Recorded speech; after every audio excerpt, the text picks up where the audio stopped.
Salut, bienvenue sur notre chaîne YouTube Impôts et Fiscalité. Aujourd'hui, nous allons traiter de tout un autre thème, la diligence du contrôle de l'inspection du travail. C'est quoi la diligence du contrôle de l'inspection du travail? Bien évidemment, nous allons en parler dans cette vidéo et pour dérouler ce thème, nous allons dans un premier temps vous expliquer pourquoi ce contrôle doit être fait par l'inspection du travail. Ensuite, vous parlez de l'étape qui consiste à la préparation du contrôle. Nous parlerons également des dispositions pratiques à prendre pour recevoir les contrôles. Nous parlerons également des documents requis pour la diligence du contrôle et enfin des différentes dispositions pratiques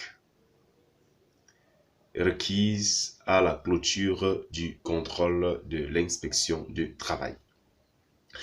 Naturellement, pour commencer, pourquoi le contrôle de l'inspection du travail? Naturellement, il faut savoir que l'État, dans son rôle de garant des biens, des services et également du bien-être de sa société, a pris des dispositions pour mettre sur pied un code de travail qui régit le travail dans toutes les entreprises. Et en marge de ce code du travail, il y a eu des conventions collectives dans des secteurs d'activité bien précis qui ont été arrêtés sous le contrôle, bien évidemment, de l'administration en matière de travail et de sécurité sociale. Alors, ce contrôle intervient pour veiller au respect de ce code du travail par les intervenants, à savoir les employeurs, les employés, et ainsi que les différents syndicats dans des secteurs d'activité spécifiques. Alors, ces contrôles sont censés passer périodiquement. Ça peut être après 3 mois, après 6 mois, après 1 an. Toujours est-il dit qu'ils sont censés faire des contrôles à une fréquence régulière pendant l'année. Voilà les raisons pour lesquelles ce contrôle est censé être fait. C'est bien évidemment pour éviter les dérives et des comportements non appropriés des travailleurs et également des employeurs. Maintenant, la préparation de ce contrôle. Avant le contrôle, naturellement, l'administration fiscale vous notifie un avis de passage, c'est-à-dire vous envoie un document qui vous signifie que des inspecteurs de travail passeront dans votre entreprise pour le contrôle. Bien évidemment, cette note est censée porter le nom de l'inspecteur de travail qui passera, l'heure à laquelle il va passer, et également préciser la nature du contrôle qu'ils sont censés faire dans votre entreprise. Ça, c'est avant le contrôle. Maintenant, les dispositions pratiques pour recevoir le contrôle. Il peut se trouver que vous receviez l'avis de passage et que vous n'êtes pas prêt pour recevoir le contrôle pour plusieurs raisons. Peut-être votre conseil qui s'occupe de ce domaine, qui est censé diligenter le contrôle avec l'administration du travail, n'est pas disponible. Et donc, peut-être il est en déplacement ou son emploi de temps ne lui permet pas de les recevoir à date. Ou alors que certains des documents ne sont pas à jour. Ça peut arriver. Il n'y a pas de panique. À ce moment-là, vous préparez tout simplement un document de demande de report ou de prorogation de date de contrôle. Demande de prorogation ou de report de date de contrôle que vous déposez contre décharge à l'administration du travail qui vous a notifié l'avis de passage. Dans la plupart du temps, il l'accorde. Rarement c'est arrivé, il l'accorde. Maintenant, si vous n'avez pas ce type de problème, il va de soi, vous ne réagissez pas, vous préparez l'accueil avec des documents requis pour ce contrôle et ils viennent, vous ferez le contrôle sans souci. Maintenant, justement parlant des documents, quels sont ces documents requis pour la diligence du contrôle?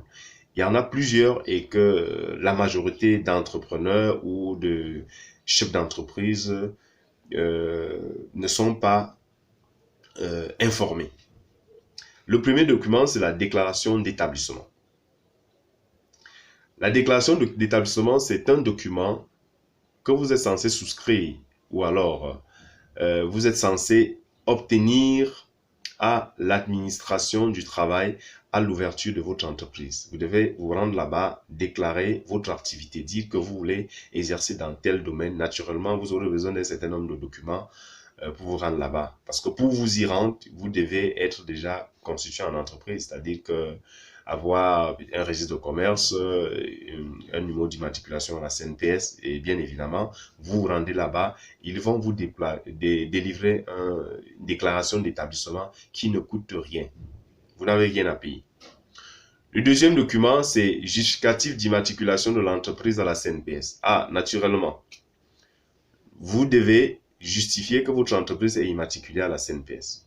Troisième élément, vous devez justifier d'un règlement intérieur de l'entreprise. L'entreprise doit avoir un règlement intérieur et ce règlement intérieur, naturellement, vous devez le faire coter et parapher par l'inspection du travail. Vous me demanderez pourquoi coter et parapher? Tout simplement parce qu'ils doivent veiller à ce que vous ne mettiez pas dans votre règlement intérieur des dispositions qui vont à l'encontre du Code général du travail ou alors de la législation supplémentaire qu'on appelle les conventions collectives qui font généralement jurisprudence. Il y a également le contrat de travail des employés. Vous devez mettre à leur disposition les contrats de travail des employés que vous employez. Et ces contrats de travail doivent être régulièrement enregistrés au ministère de l'Emploi et de la Formation professionnelle. Dans une autre vidéo, nous allons vous parler de l'enregistrement de ces contrats. L'enregistrement des contrats doit se faire au ministère de l'Emploi et de la Formation professionnelle, le visa de ces contrats. Vous devez également présenter le registre employeur fascicule 1, 2 et 3. Ces registres servent à quoi? Il y a le premier qui donne un état sur le personnel employé, c'est-à-dire que l'employé que vous utilisez dans votre entreprise, à quel moment il a été recruté et quel est le salaire qu'il est censé percevoir, il est en quelle catégorie, ainsi de suite.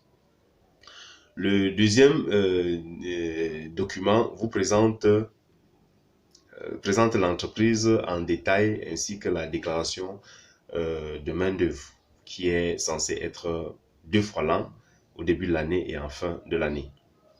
Et maintenant, enfin, le troisième fascicule permet aux inspecteurs de travail de renseigner les griefs ou alors les manquements qu'ils relèvent à leur passage au contrôle. Donc, vous devez avoir ces 3 documents, le registre employeur fascicule 1, 2, 3.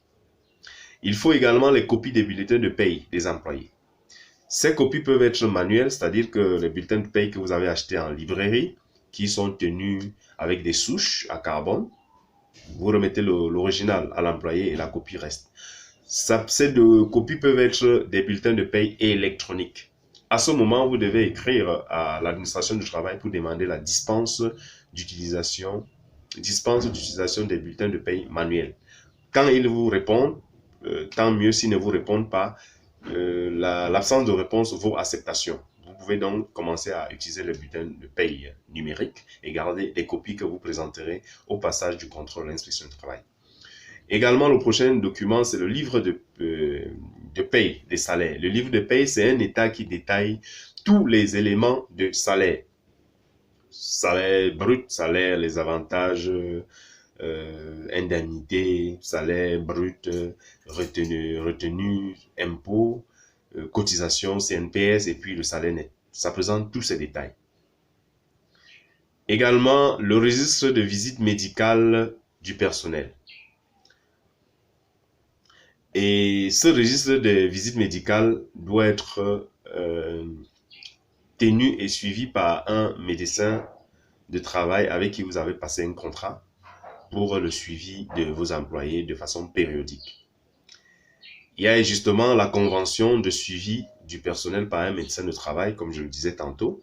C'est l'un des documents que vous êtes censé présenter au contrôle, la convention de suivi médical du personnel, que vous passez avec un médecin de travail qui est censé passer régulièrement dans l'entreprise, se rassurer de la bonne santé du personnel. Il y a les télédéclarations et les paiements des cotisations CNPS à jour. Vous devez naturellement prouver au contrôleur par des documents, c'est-à-dire les télédéclarations elles-mêmes et les quittances de paiement à la CNPS qui justifient que vous avez régulièrement